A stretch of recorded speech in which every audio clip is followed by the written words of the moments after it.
Les voy a pedir que busquen en sus Biblias, y es necesario que busquen en sus Biblias, porque esta lectura no está contemplada allí en la proyección. Primero de Reyes, capítulo 17, versículos 8 al 16. Nuevamente la lectura, Primero de Reyes, capítulo 17, versículos 8 al 16. Y vamos a leerlo juntos, esta pequeña porción de la palabra de Dios, solamente 8 pasajes, en donde podamos reunirnos para leer. Dice así: Luego el Señor dijo a Elías: vete a vivir a la aldea de Sarepta, que está cerca de la ciudad de Sidón. Yo le he ordenado a una viuda de allí que te alimente. Elías se dirigió a Sarepta, y cuando llegó a las puertas del pueblo, vio una viuda juntando leña y le dijo: por favor, ¿podrías traerme un poco de agua en una taza? Mientras ella iba a buscar el agua, la llamó y dijo: también tráeme un bocado de pan. Pero ella respondió: le juro por el Señor su Dios que no tengo ni un pedazo de pan en la casa.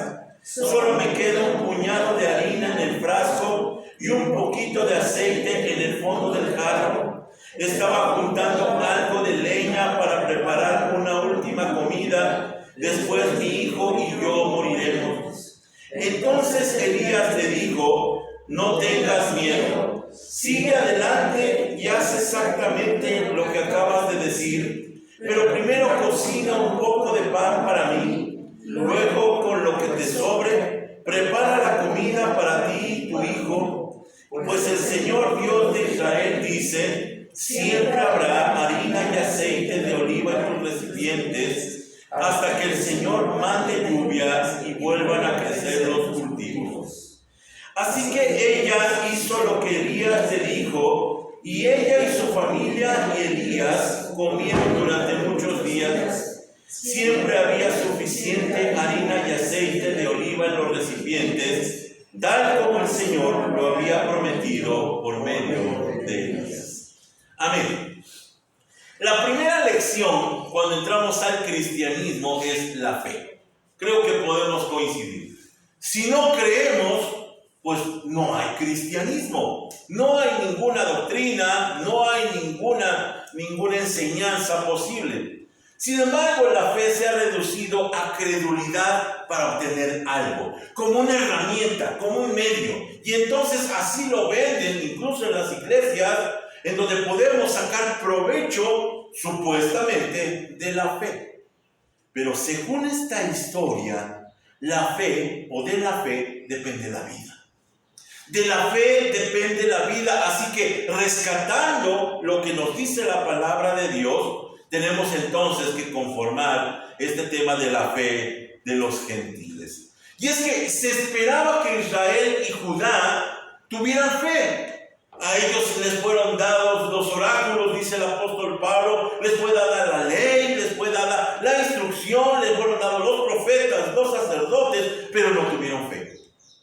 Increíblemente, lo que nos presenta Primero de Reyes 17 es que la fe se halló en el extranjero, se halló afuera de la tierra santa. Vamos a ver en primer lugar la prueba de la fe. Y ya que hemos leído que es enviado Elías a esa ciudad de Sarepta que está en Sidón y que se le dice que busque a una viuda, la pregunta es: ¿y cómo saber quién era la viuda?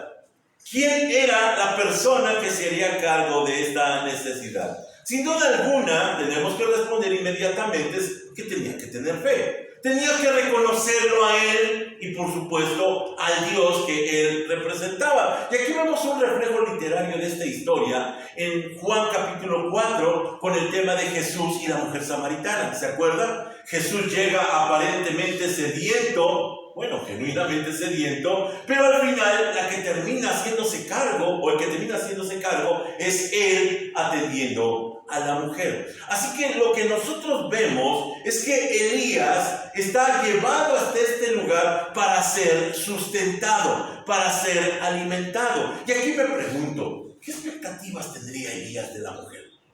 ¿Qué expectativas tendría de la viuda? ¿Sería rica? ¿Sería pudiente? Vaya, porque si Dios lo está enviando allá, es porque tiene algo que ofrecer. Sin embargo, aquí entonces vemos cómo efectivamente Elías no fue enviado a la viuda para sostenerla, sino para ser sostenido. Y miren, habíamos hablado de que la humillación de Dios era llevarlo lejos, llevarlo fuera y tratar con él y con su siervo para que dependa de él, y sigue la estrategia. Ahora ya no es un arroyo, ahora es una viuda que lo va a sostener, y entonces de esta manera esto sigue siendo la disciplina del Señor. Y la situación de la sequía es tan terrible que lo que presenta la palabra de Dios es que el cuadro es de terror, es horroroso cuando nosotros vemos que esa mujer, sin embargo, lejos de poder ayudar al profeta, estaba preparando la última comida para él y su hijo, y entonces dejarse morir. Ahora, si nosotros quisiéramos encontrar un diccionario hebreo en donde nos definiera qué es la pobreza, cualquiera diría una viuda. ¿Cómo Dios envía al profeta con una viuda? Con el personaje más vulnerable de la sociedad. ¿Cómo Dios hace estas cosas? Y entonces, cuando nosotros observamos esta historia, tenemos que reconocer, parece que tenía más sentido esperar junto a un arroyo seco que junto a una viuda. No tiene sentido. Así que comienza la historia con la prueba de la fe de la viuda. Los versículos 11 y 12, cuando le pide agua el profeta, pero también un bocado de pan, ella responde de una manera sorprendente. Ella dice: le juro por el Señor su Dios. Mire, aquí está la primera respuesta de cómo saber qué viuda era. Ella lo mira y aparentemente su vestimenta, su comportamiento le habla de Dios. Es decir, reconoce que allí está implicado un Dios que tal vez no conoce, pero él ya dice, es un varón de Dios, es un profeta del Dios, no sé qué Dios, pero entonces lo reconoce de esta manera. Sin embargo, cuando ella está recogiendo esos leños, cuando ve a este hombre acercarse, tal vez cualquiera en su lugar hubiera dicho, vaya, un poco de ayuda. ¡Qué bueno! Un hombre para que se haga cargo de la situación. Pero cuando le pide que le dé de comer, allí es cuando cambian todas las cosas. Sustentarlo a él. Si no puedo conmigo y mi hijo, ¿cómo me voy a hacer cargo de alguien más? Y entonces nos preguntamos, ¿se habrá equivocado con el profeta? ¿Qué expectativas tendría ella? ¿Qué es lo que habría visto y que había llenado de esperanza su corazón? Mira, esto lo podemos nosotros ejemplificar con la vida cristiana, cuando llega la gente buscando en la iglesia algo y entonces parece que lo encuentra o no lo encuentra. ¿Será que se equivocaron? Hay tanta gente que pasa y se filtra en las iglesias y que no logran quedarse porque parece que están buscando ayuda desesperada, la cual parece que no encuentran tampoco. Y es que los planes de esa viuda, que tenía tan solo para ese día, de recoger esa leña y cocinar esa comida, fueron cambiados.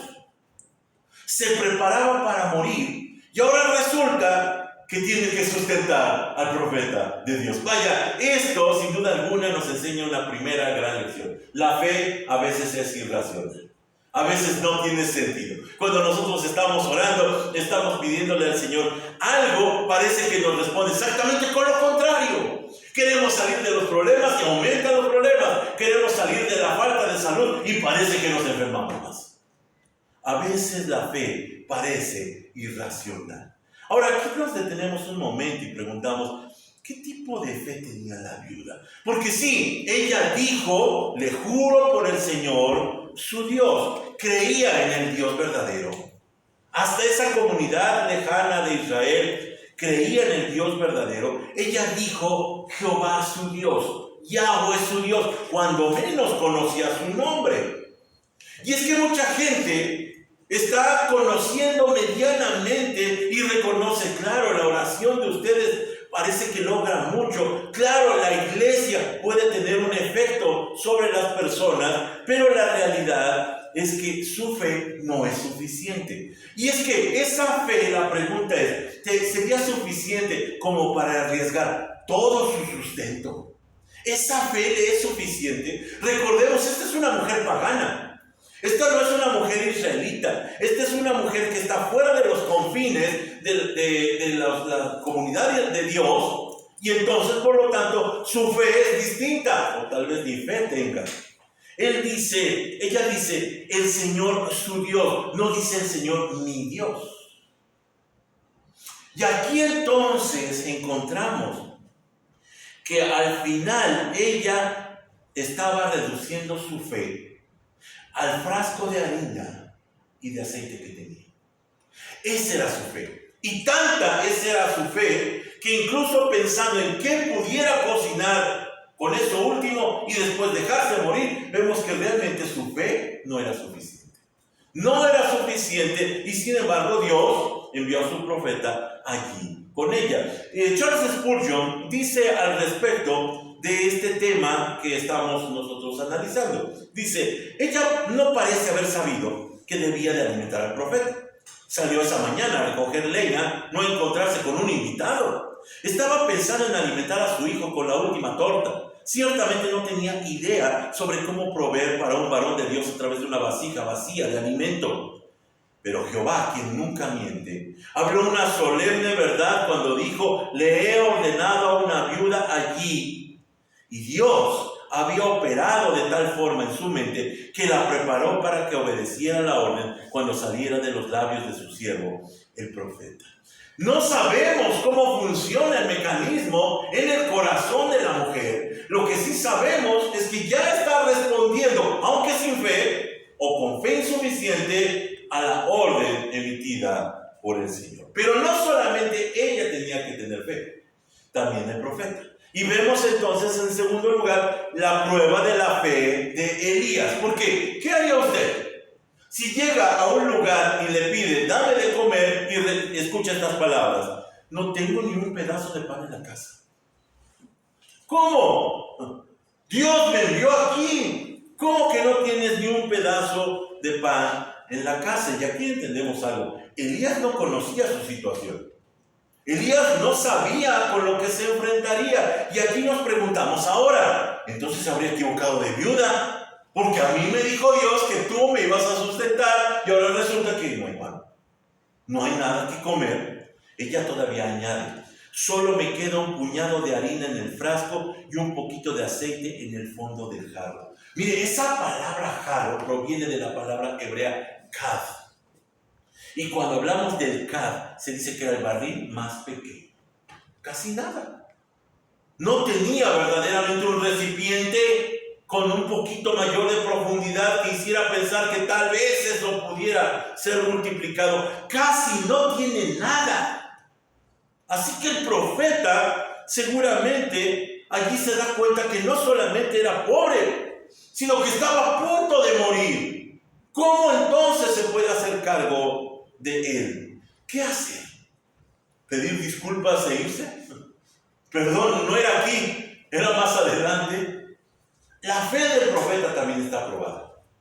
No solamente la fe de ella, de la viuda, sino la fe de Elías. Pero aquí nos lleva a un punto muy importante. Hermanos, ¿qué hacer cuando la fe no es suficiente?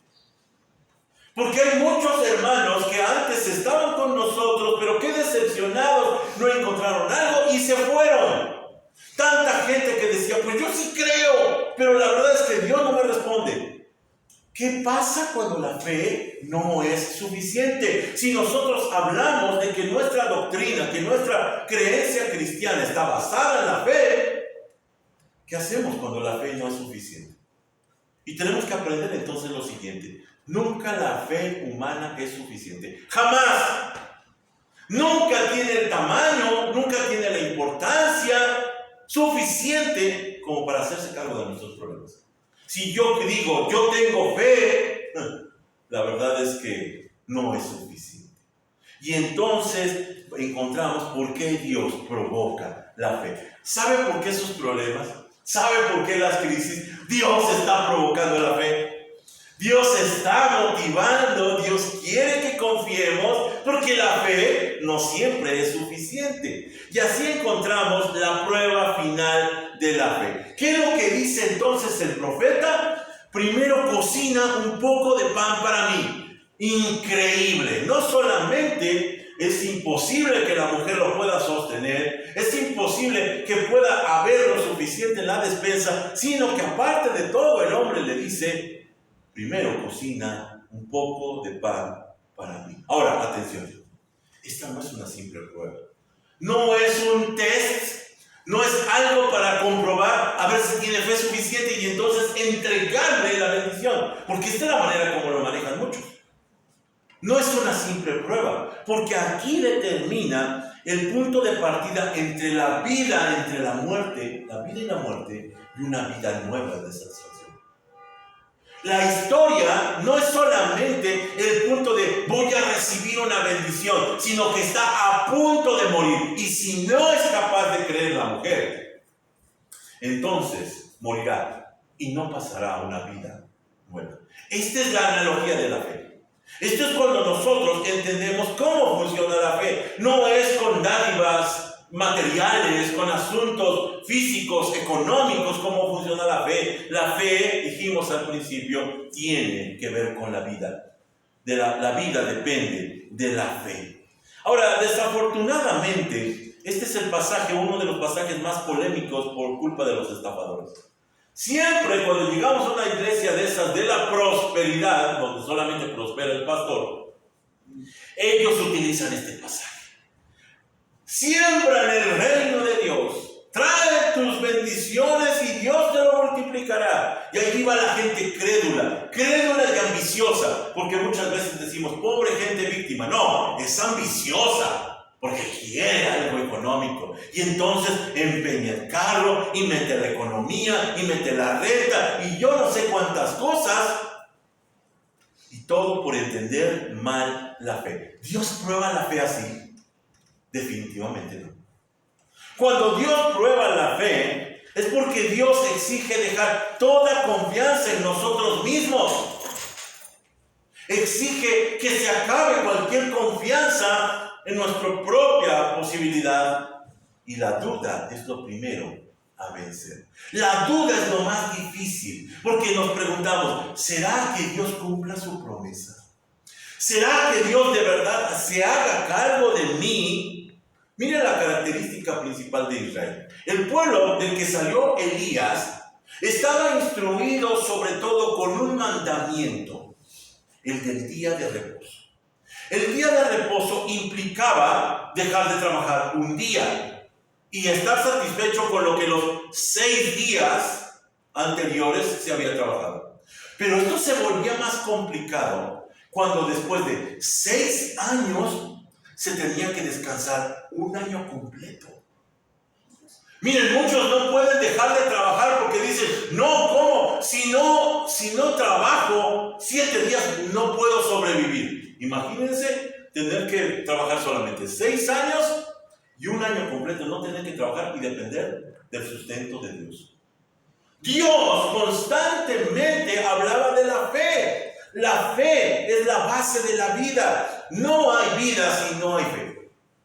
Así que la lección es sumamente importante. Y allí, en medio de esta crisis, surge la primera palabra dirigida de Dios por medio del profeta a la viuda, cuando le dice, no tengas miedo.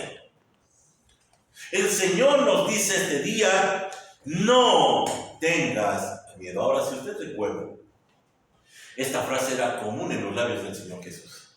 Constantemente, cuando la gente se sacudía por el temor, Él inmediatamente decía, no temáis, no tengas miedo. ¿Por qué lo decía? Porque el temor es la base de la desconfianza. Es decir, cuando nosotros desconfiamos, tememos. Podemos decir que tenemos fe, pero la realidad es que la desconfianza genera temor. Y cuando tenemos temor, cuando tenemos desconfianza, no dejamos de trabajar, no ofrendamos. Porque decimos, no sea que nos empecemos desbalancear.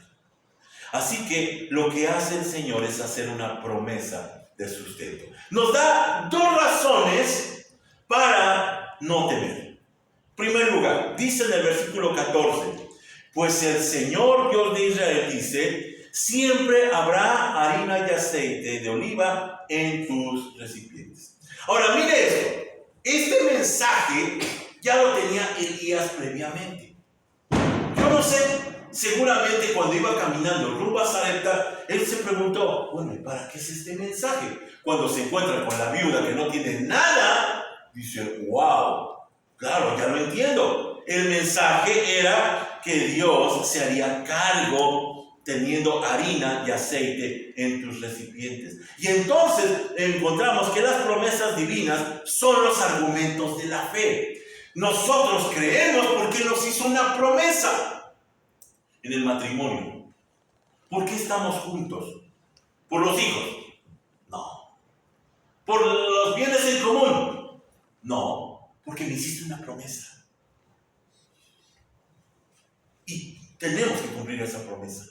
Es más poderoso eso que cualquier otro asunto. Así que las promesas son los argumentos de la fe. Porque con la promesa la muerte desaparece. Es decir, cuando Dios está diciendo yo te sustento, aquel temor de muerte real que tenía la mujer desaparece y cambia. Miren lo que dijo este hombre Hamilton Smith al respecto.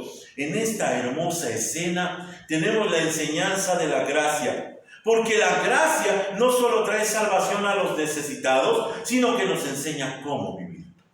La vida dada por gracia es una vida dependiente. Porque el gran problema del cristianismo es que pensamos que la puerta de entrada se llama gracia y de ahí en adelante es esfuerzo. No. La gracia es la entrada y la fe es la que sustenta todo el tiempo la vida cristiana. Siempre debemos vivir esperanzados y dependiendo de Dios. Así con esto habría suficiente para cada día. Esa es la promesa de Dios para nosotros y para la viuda. Promesa de sustento. Yo me hago cargo. No tengas miedo. Aquí regresamos a la analogía anterior.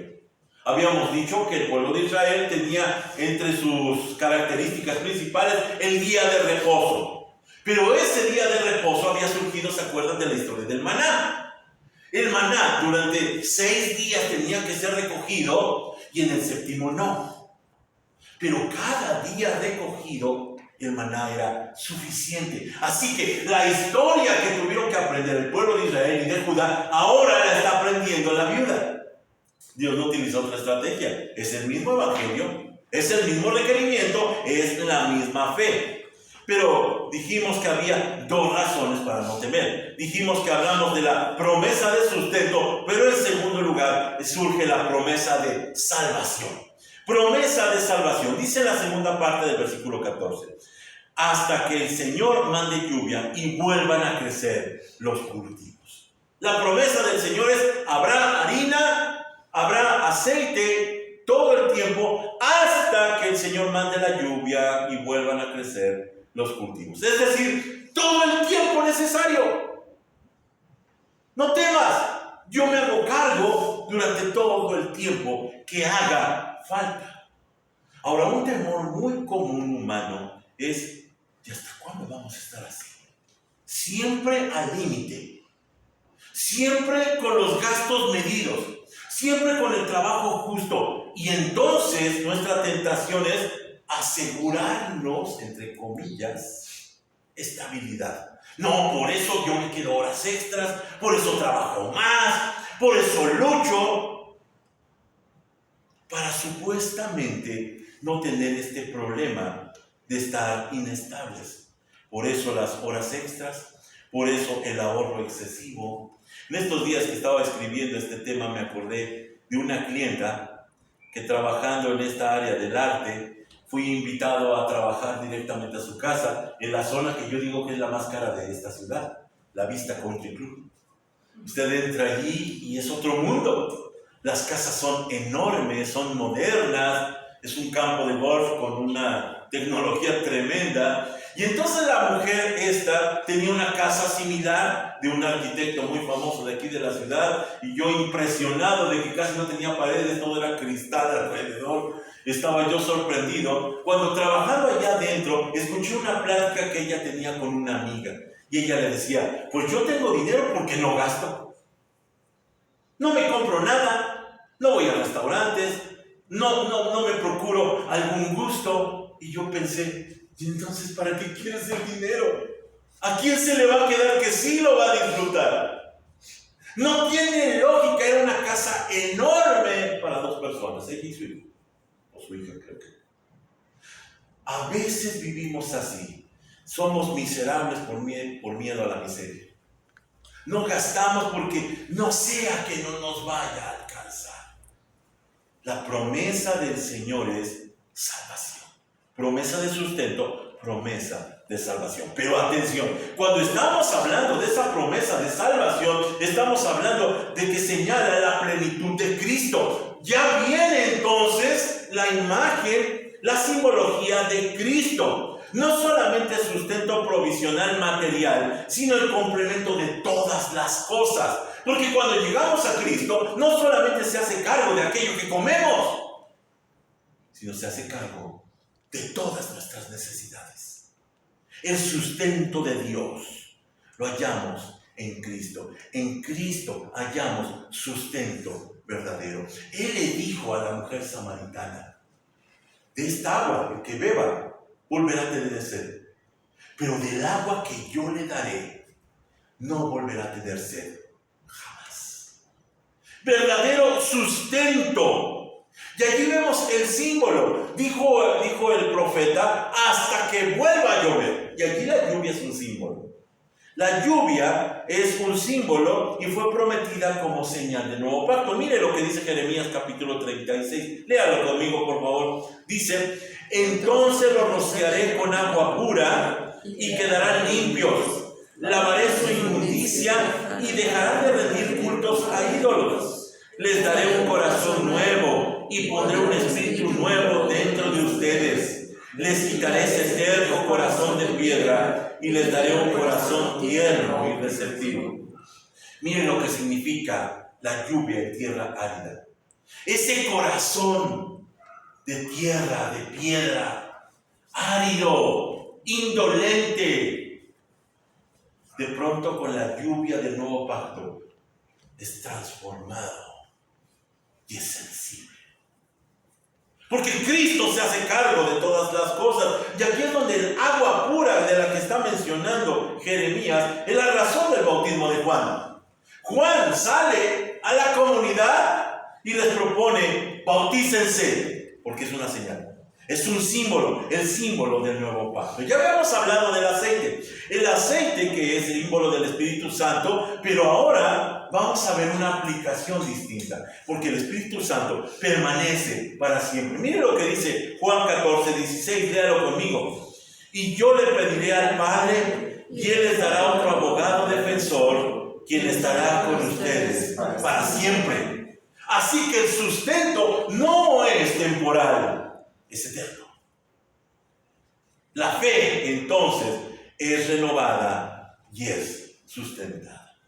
Segundo lugar, vemos la respuesta de la mujer, porque la fe es obediencia. Apréndalo. La fe es obediencia. Dice el versículo 15. Así que ella hizo lo que Elías le dijo. Mire cómo no se equivoca Dios. Ella reconoció, tengo un grave problema. El problema es que no tengo nada. Pero ella, a pesar de eso, y recibe la orden, hazme primero a mí, ella hizo lo que le dijo. Tenía fe. No era una fe completa, no era una fe suficiente, pero tenía fe. Porque aquí entendemos que no basta la credulidad, sino la acción. La acción que nos lleva a hacer cosas. Yo creo en Dios, pastor. Yo creo que Dios se hará cargo de mí. Haz algo que lo demuestre. Haz algo que lo demuestre. Y Y aquí entonces encontramos un terrible contraste, porque estábamos hablando de Israel. Israel, el mismo de donde tuvo que salir Elías para ir al extranjero. Ese Israel había sido invitado a la fe constantemente, pero no creyeron. ¿Y en dónde encontró fe? En la viuda de Sarepta de Sidón. En una viuda extranjera. Dice Edersheim al respecto: había fe no solo en Israel, sino donde quiera que Dios había plantado su simiente. Mire, resulta que no solamente los de Israel podían creer, que por fin no creyeron, sino podía creer quien fuera invitado a creer. Y es que muchos presumen de fe, pero no hacen nada. No hay compromiso. La razón por la que mucha gente no asiste.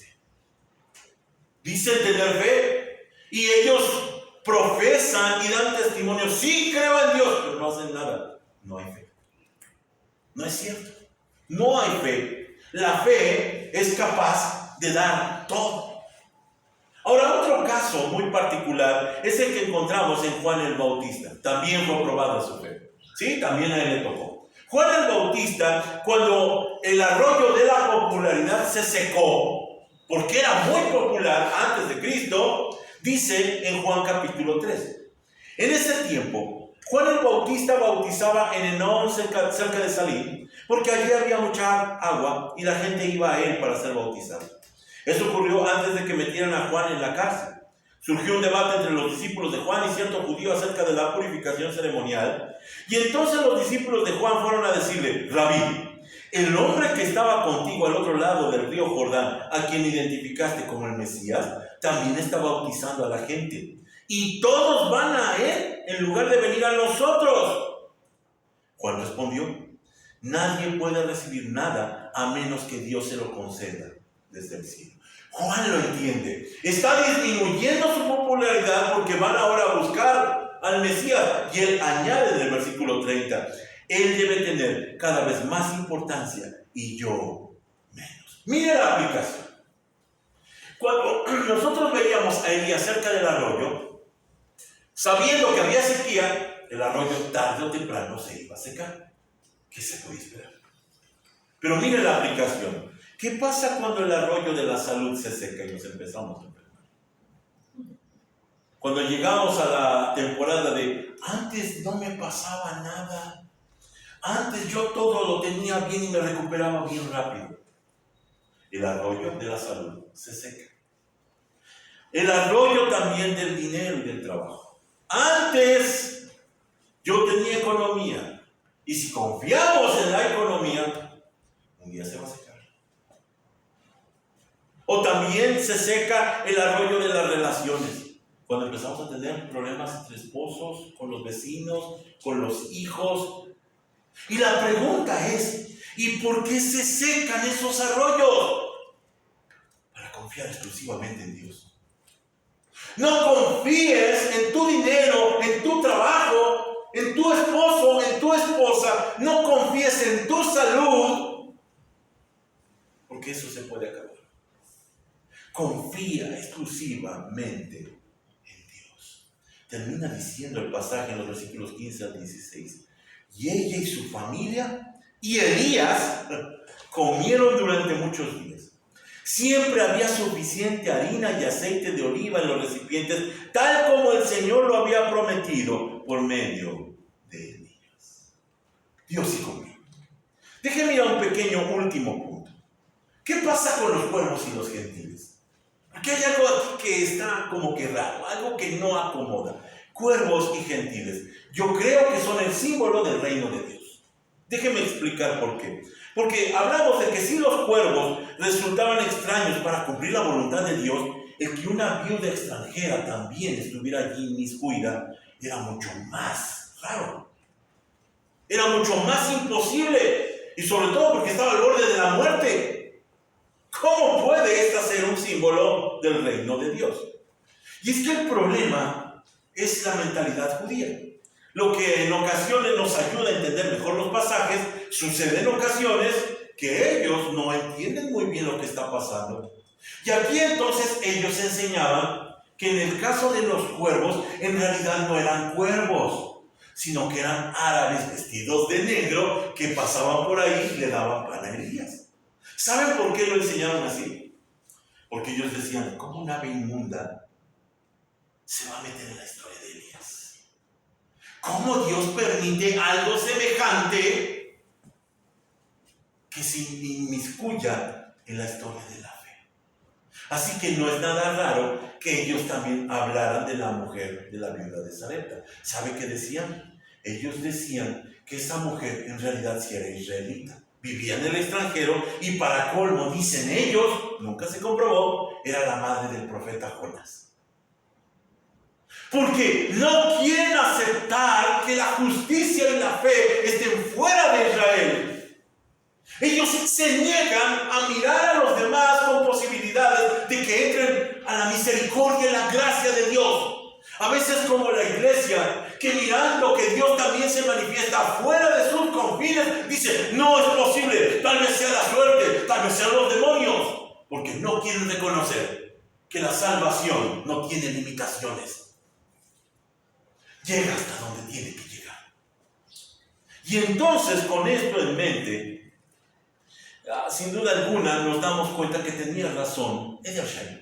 Ya había yo comprobado, había yo compartido este pensamiento. Él dijo, el hospedar a Elías le fue para un beneficio espiritual real a la mujer, que implicaba que Dios tenía propósitos de gracia más allá de las estrechas fronteras de Israel. Este es el plan maestro de Dios. No solamente estaba esperando en Israel, que por cierto le falló a Israel.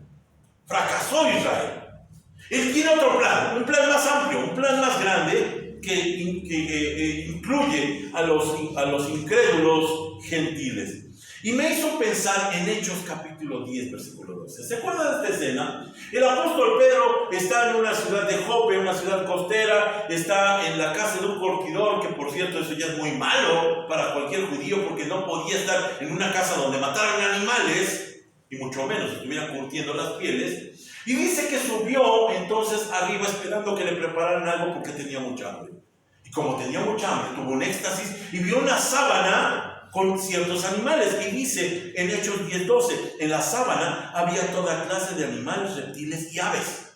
Y la orden fue, mata y come. ¿Se acuerdan que él respondió? No, Señor, yo nunca he comido nada inmundo. Ahí están otra vez los judíos. ¿Cómo me vas a dar de comer eso? 3 veces le tuvo que dar la lección el Señor a Pedro. Acto seguido, llegan a la puerta y tocan. Eran los enviados de Cornelio, un centurión romano.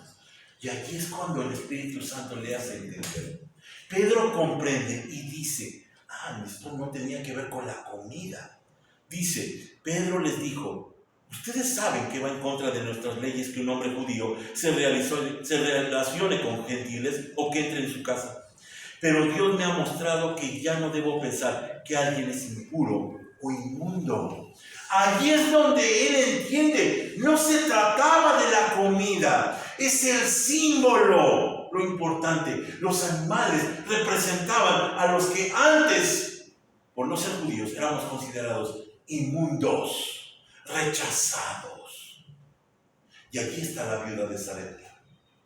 Esta, que era rechazada, que era mal vista, que no tenía fe y no tenía derecho, por lo tanto, ahora es aceptada dentro del reino. Esto explicaría entonces ese pasaje de Isaías 65:25. El lobo y el cordero comerán juntos. Y muchos dicen, vaya, entonces la ferocidad del lobo se acabó. No, son 2 símbolos. El lobo son los gentiles y el cordero son los judíos. Y eso sucedió en la iglesia. Están los 2 participando increíblemente después de que se habían odiado entrañablemente. Dios estaba allí reuniendo a los que eran considerados inmundos, entrando al reino y solo necesitaban una sola cosa. Esta es la gracia de Cristo. Concluyo con lo siguiente, y esto vamos a hacerlo un poco personal. ¿Alguna vez usted se ha preguntado por qué lo eligió Dios? ¿Por qué usted exactamente? Yo me lo he preguntado durante muchos años. Hasta hace apenas unos pocos años entendía una parte de la respuesta. Pero siempre le decía al Señor, ¿y por qué yo? Hay gente mucho mejor que yo. Gente más moral, gente más inteligente. ¿Por qué yo? Y mira lo que Charles Spurgeon escribió al respecto. Esto me encantó.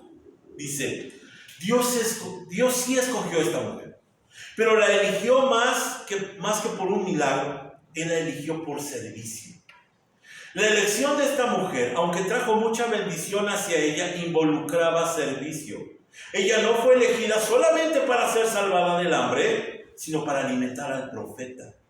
Ella debió ser una mujer de fe, pues primero debió hacer la pequeña torta y después tendría la multiplicación del alimento y del aceite. Así la gracia de Dios no escoge al hombre para dormir y despertar en el cielo, ni tampoco lo escoge para que viva en pecado y se haya a sí mismo absuelto al final, ni lo escoge para que esté ocioso y vaya tras sus propios negocios en el mundo y aún gane la recompensa al final, por la cual nunca trabajó. ¡Oh, no! La soberana elección de gracia de Dios nos escoge para arrepentimiento, para fe y después para la santidad de dar, para el servicio cristiano y para el celo y la devoción. ¿Sabe por qué eligió a esa mujer? No tenía nada, pero la eligió para dar. Así la gran lección es que la historia enseña de la gracia que da sin merecer, pero también ilustra de la vocación cristiana de dar aún de lo que no se tiene. Para eso fuimos llamados. No para nuestra comodidad, no para nuestro gusto, no solo para nuestra salvación, sino porque Dios tiene destinado algo con nosotros. Que Dios nos permita entonces tener la fe necesaria. Padre, en esta hora y en el nombre de Jesús, reconocemos como siempre que nuestra fe no es suficiente. No podemos nosotros realizar las hazañas que nos hubiéramos proyectado, sino solamente tú, Señor, nos haces descansar en ti. Permite entonces que de esta manera podamos nosotros tener la claridad de la dependencia de ti, para que entonces, animados y reanimados en la fe, podamos levantarnos y responsabilizarnos para lo que nos has llamado. Que la fe en acción, que es obediencia, glorifique tu nombre y te reconozca. Gracias te damos, Señor, por este tiempo. Y déjanos poner nuestros ojos allá afuera, más allá de los que aquí estamos, de los que a veces tienen la oportunidad y no quieren. Permite que veamos a los que tendrán fe y tendrán que transformar todas las cosas. Gracias te damos, Señor, por tu llamado. Te bendecimos por tu misericordia y por este mensaje. Oramos en el nombre de Jesús. Amén.